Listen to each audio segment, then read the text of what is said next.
കാണൂ പരസ്യരഹിതമായ ഏറ്റവും പുതിയ എപ്പിസോഡുകൾ. നിങ്ങൾ പോകണമെന്ന തീരുമാനം മാത്രമേ എന്റേതുള്ളൂ. പറഞ്ഞത് ഈശ്വരമ്മയുടെ നാവിൻ തുമ്പിലിരുന്ന് സാക്ഷാൽ ഈശ്വരൻ തന്നെയാണ്. മാത്രമല്ല, ഈ അവസ്ഥയിൽ രണ്ടാളും ഒരു യാത്ര പോകുന്നത് നല്ലതാണെന്ന് എനിക്കും തോന്നുന്നു. അമ്മേ, ഈ പറയുന്ന സ്ഥലത്ത് പോകണമെന്നുള്ളത് നിർബന്ധമാണോ? ഈ നീലഹസ്തി എന്ന് പറയുന്ന സ്ഥലം ഇവിടുന്ന് ഒരുപാട് ദൂരെയാണ്. യാത്ര ചെയ്ത് പോവാനും ബുദ്ധിമുട്ടാ. അതെ അമ്മേ, ഈ പറയുന്ന ക്ഷേത്രം ഒരു വനത്തിലാ. അല്ലെങ്കിൽ നമുക്ക് എല്ലാവർക്കും കൂടെ പോവാം. ഞാൻ എന്റെ തീരുമാനമാണ് പറഞ്ഞത്. ആരോടും അഭിപ്രായം ചോദിച്ചില്ല.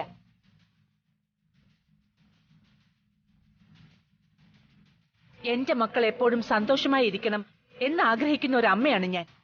അതിന് തടസ്സം ഈ കുടുംബത്തിന് ദോഷമായി നിൽക്കുന്ന എന്തെങ്കിലും ആണെങ്കിൽ ആ ക്ഷേത്രനടയിൽ എത്തുമ്പോ അത് മാറിക്കോളും. ഈശ്വരനായിട്ടാ ഈശ്വരിയമ്മയെ പറഞ്ഞു വിട്ടത്. അപ്പോ ഇവരെ രണ്ടാളെയും ഈശ്വരൻ തന്നെ തുണച്ചോളും. എന്തായാലും പോയേ പറ്റൂ. ഈ യാത്രയോട് തീരണം ദോഷങ്ങളെല്ലാം.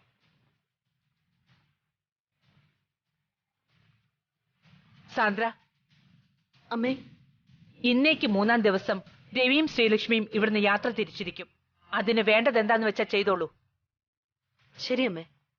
ഇനി ഈ വീട്ടിൽ ഇതേക്കുറിച്ചൊരു സംസാരമില്ല. ഞാനിത് തീരുമാനിച്ചു കഴിഞ്ഞു.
ഇതുതന്നെയാണോ നമ്മൾ ഉദ്ദേശിച്ച ക്ഷേത്രം?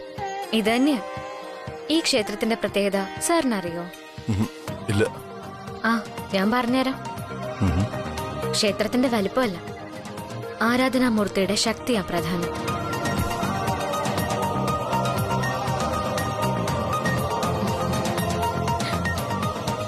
സാറിതെ, ആ മലനിരകൾ കണ്ടോ? അതാണ് നീലഹസ്തി മലനിരകൾ. ആ മലനിരകളിൽ മഹാജ്ഞാനിയായിരുന്ന ഗൗരി തിലകസ്വാമികൾ തപസ് അനുഷ്ഠിച്ചു. കൃത്യമായ വ്രതത്തോടും തണുപ്പിനെയും വകവയ്ക്കാതെയുള്ള ഏകാഗ്രതയോടുകൂടിയാ അദ്ദേഹം തപസ് അനുഷ്ഠിച്ചത്. ആ തപസ്സിന്റെ അവസാനം പരബ്രഹ്മമൂർത്തിയായ സാക്ഷാൽ പരമശിവൻ പ്രത്യക്ഷപ്പെടുകയും അനുഗ്രഹം കൊടുക്കുകയും ചെയ്തു. ആ അനുഗ്രഹത്തോടുകൂടി ഗൗരി തിലക സ്വാമികൾ സ്ഥാപിച്ച ക്ഷേത്രമാണിത്. പക്ഷേ ഇപ്പൊ ഈ മലനിരകളിൽ തേയിലത്തോട്ടങ്ങളിലും മറ്റും ജോലി ചെയ്യുന്ന ആളുകൾ മാത്രമേ ഇവിടെ തൊഴുതു മടങ്ങാറുള്ളൂ.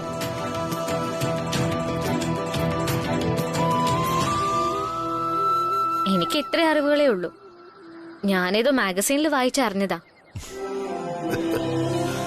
എന്തായാലും തന്റെ മെമ്മറി പവർ അപാരം തന്നെ, സമ്മതിച്ചു തന്നിരിക്കുന്നു.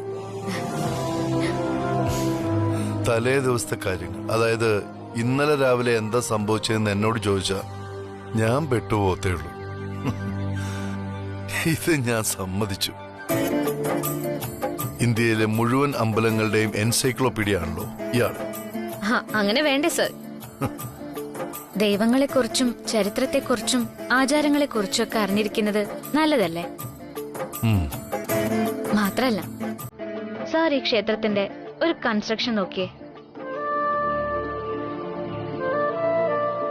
ഒരു മധുര മീനാക്ഷി ക്ഷേത്രം പോലെയോ ഒരു പത്മനാഭ സ്വാമി ക്ഷേത്രം പോലെയോ വലിയ രീതിയിൽ പണിത് പ്രശസ്തമാക്കാവുന്ന ഒരു ക്ഷേത്രം. ഇത്രയും പ്രശസ്തി ഉണ്ടായിട്ടും ഇപ്പോഴും സാധാരണക്കാരുടെ മാത്രം ക്ഷേത്രമായി, ആരാധനാലയമായി എന്തുകൊണ്ട് ഇപ്പോഴും ഇതിങ്ങനെ നിൽക്കുന്നു എന്നറിയില്ലേ?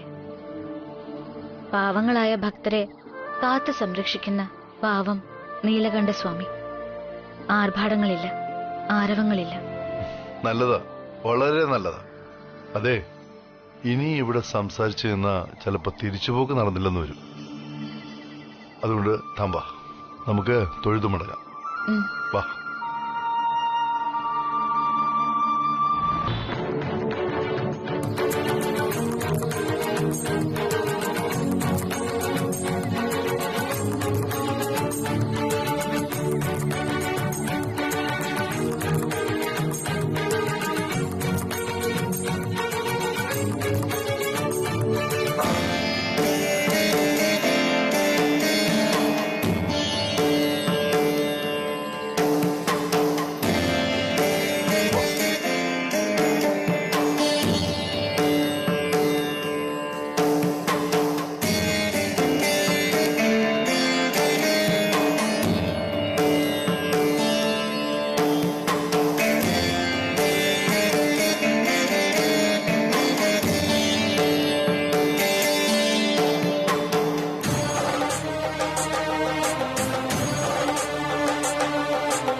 സാറിനും ഒരു ചരട് പൂജിച്ച് കെട്ടായിരുന്നു. താൻ കിട്ടിയാ മതി. താൻ ഓക്കെ ആണെങ്കിൽ ഞാൻ ഡബിൾ ഓക്കെ. വാ.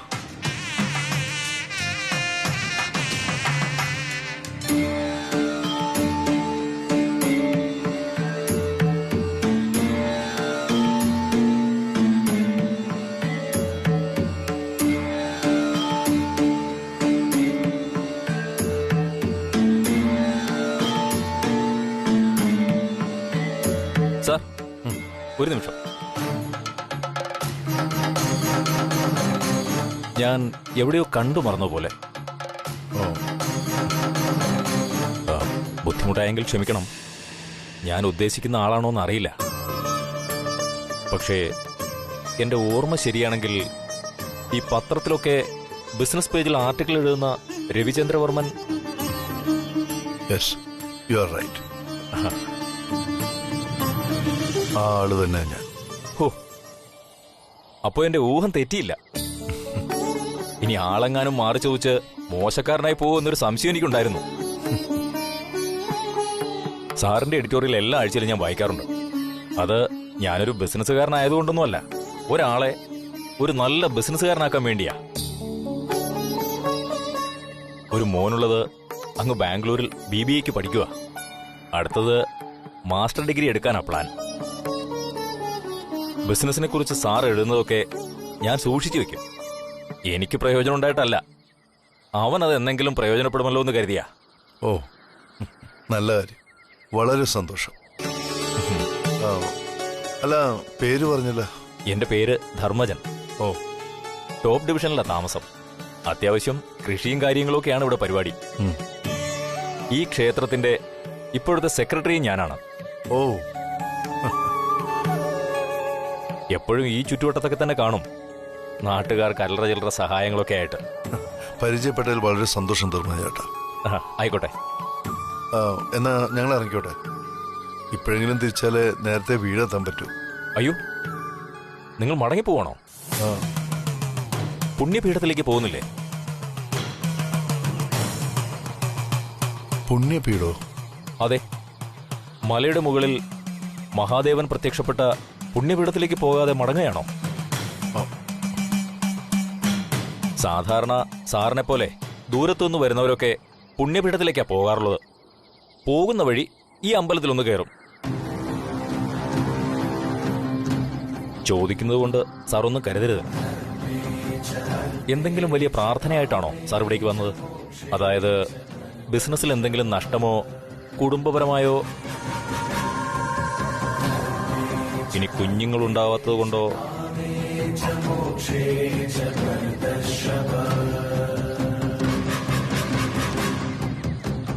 വിഷമമായെങ്കിൽ ക്ഷമിക്കണം. എന്ത് കാര്യമായാലും ശരി, പുണ്യപീഠത്തിലെത്തി ഒന്ന് പ്രാർത്ഥിച്ചാൽ മാത്രം മതി. ഏത് വലിയ പ്രശ്നമായാലും അതിനുടനടി പരിഹാരം ഉണ്ടാവും. അത് ധർമ്മൻ ചേട്ടാ, കുഞ്ഞിന്റെ കാര്യത്തിന് വേണ്ടി തന്നെ ഞങ്ങൾ വന്നത്.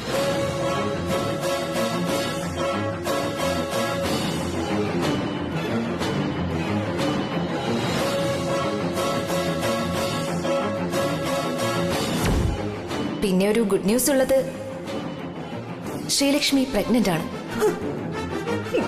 കൺഗ്രാറ്റ്സ് ചേട്ടായി.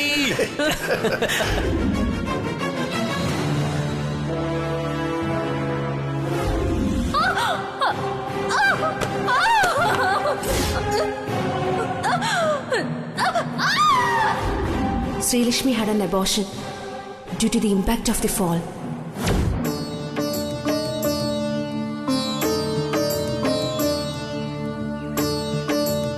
ഇനി വല്ല ദോഷവും മറ്റും ഉണ്ടെങ്കിൽ അതങ്ങ് മാറട്ടെ എന്ന് കരുതിയാ വന്നത്. നടന്നതൊക്കെ വിഷമമുണ്ടാക്കുന്ന കാര്യങ്ങൾ തന്നെയാ.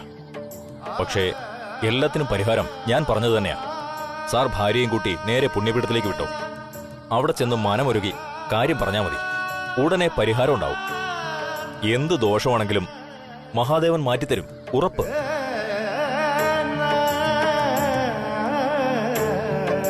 പീഠത്തിൽ പ്രാർത്ഥിച്ച് കാര്യസിദ്ധി നേടിയ ആയിരക്കണക്കിന് ആളുകളുടെ ഒരു സാക്ഷി എന്ന നിലയിൽ ഞാൻ പറഞ്ഞതാണ്.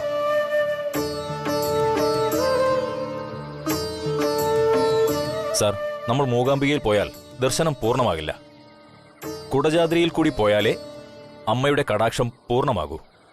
അതുപോലെയാ ഈ നീലഹസ്തിയും.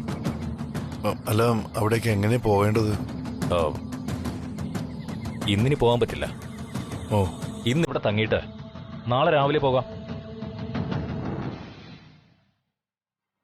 കാൽനടയായിട്ടാണെങ്കിൽ അങ്ങനെ ഗൈഡുകളുണ്ട്. ഓ, അല്ലെങ്കിൽ രാവിലെ ജീപ്പ് കിട്ടും. ഭാര്യ കൂടി ഉള്ള സ്ഥിതിക്ക് ജീപ്പിൽ പോകുന്നതാ നല്ലത്. മാത്രമല്ല, ദുർഘടം പിടിച്ച വഴിയാണ്. കൂടാതെ വന്യമൃഗങ്ങളുടെ ശല്യം വേറെയും.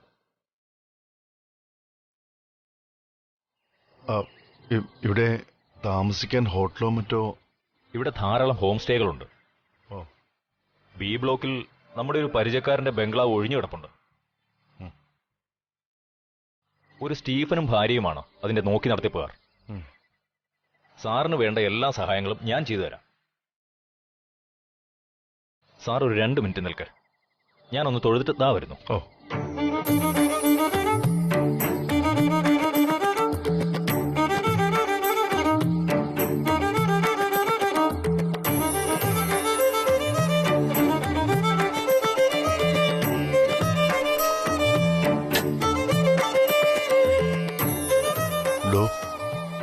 കേട്ടിട്ട് എന്ത് തോന്നുന്നു? എനിക്ക് ശരിക്കും പേടിയാ തോന്നുന്നു. നമ്മൾ അവിടേക്ക് പോകേണ്ട കാര്യമല്ലോ ഉണ്ടോ? ഈ സ്ഥലത്ത് വന്നിട്ട് പുണ്യപീഠത്തിൽ പോയി പ്രാർത്ഥിച്ചില്ലെങ്കിൽ ഈ അമ്പലത്തിൽ വന്നതിനും പ്രത്യേകിച്ച് ഫലങ്ങളൊന്നുമില്ല എന്നുള്ള രീതിയിലല്ലേ അദ്ദേഹം പറഞ്ഞത് കേട്ടപ്പോ എനിക്കും അവിടെ പോയെന്ന് പ്രാർത്ഥിച്ചാൽ കൊള്ളാന്നുണ്ട്. എടോ, കേട്ടിടത്തോളം വലിയ റിസ്കാ. അങ്ങനെ ഒരു റിസ്ക് എടുക്കേണ്ട ആവശ്യമുണ്ടോ എന്നാണ് ഞാൻ ചോദിച്ചത്. ഇത്രയും ദൂരം ഞാനും സാറും വന്നു. സാറ് വന്നത് ചിലപ്പോ ഗായത്രിയമ്മ പറഞ്ഞതുകൊണ്ടാവും. പക്ഷെ ഞാൻ വന്നത് നമുക്ക് 2 ആൾക്കും വേണ്ടിയിട്ടാ. അതാ ഈശ്വരിയമ്മ ഈ യാത്രയെക്കുറിച്ച് പറഞ്ഞപ്പോഴേ ഞാൻ ചില ബുക്കുകൾ റെഫർ ചെയ്തത്. ശരിക്കും പറഞ്ഞാൽ ഈ യാത്ര എനിക്ക് വേണ്ടിയെന്ന് പറയുന്നാവും കൂടുതൽ ശരി. നമ്മുടെ വിവാഹം കഴിഞ്ഞിട്ട് വിരലിലെണ്ണാവുന്ന കുറച്ച് ദിവസം മാത്രമാണ് ഞാനും സാറും സന്തോഷത്തോടെ ജീവിച്ചത്. ഉണ്ടായ സംഭവങ്ങൾ വെച്ച് എനിക്ക് ഒരുപാട് ദോഷങ്ങളുണ്ടാകുമെന്നും ഞാൻ മനസ്സിലാക്കുന്നു. അങ്ങനെ എന്തെങ്കിലും ദോഷമുണ്ടെങ്കിൽ ഇതോടെ അങ്ങ് തീരണം. എന്നിട്ട് സന്തോഷത്തോടെയും സമാധാനത്തോടെയും എനിക്ക് സാറിനൊപ്പം ജീവിക്കണം. ചിലപ്പോ ഇതൊക്കെ എന്റെ തോന്നലാവും. ഇനി അഥവാ തോന്നലല്ലെങ്കിൽ ഇതോടെ എല്ലാത്തിനും പരിഹാരം ഉണ്ടാവുമെന്ന് എന്റെ മനസ്സ് പറയുന്നു.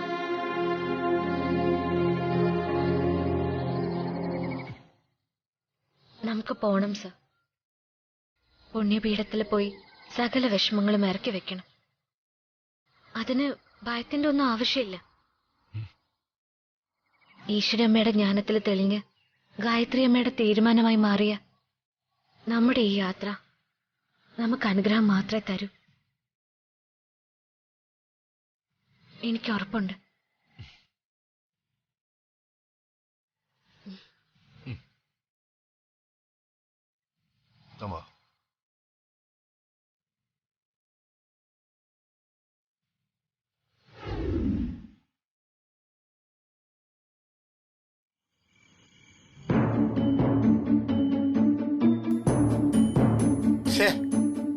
മോളെ വിളിച്ചിട്ട് കിട്ടുന്നില്ലല്ലോ.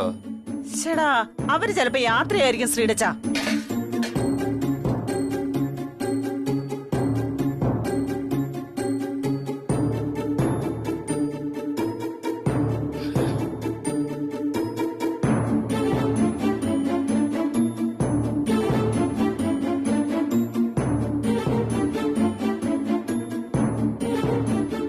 അല്ല, കുറച്ച് ദിവസം കൊണ്ട് ഞാൻ ശ്രദ്ധിക്കുന്നു. നിങ്ങൾക്കിതെന്തു പറ്റി?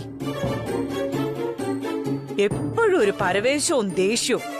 നിങ്ങൾക്കെന്താ ഒരു വെപ്രാളം? എന്നെ മോളെ കുറിച്ച് ഓർത്തിട്ട്. അവളെ കുറിച്ച് എന്തോർക്കാൻ?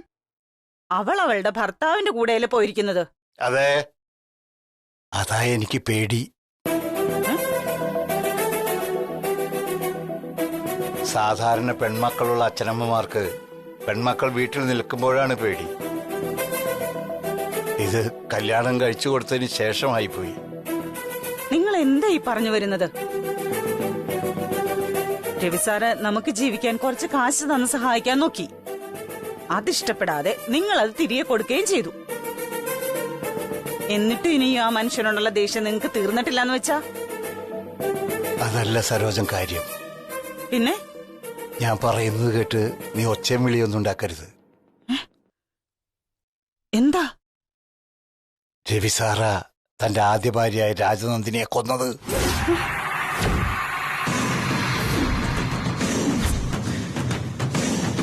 അത് നമ്മുടെ മോൾക്ക് സംഭവിക്കുമെന്ന് ഞാൻ ഭയപ്പെടുന്നു സരോജം.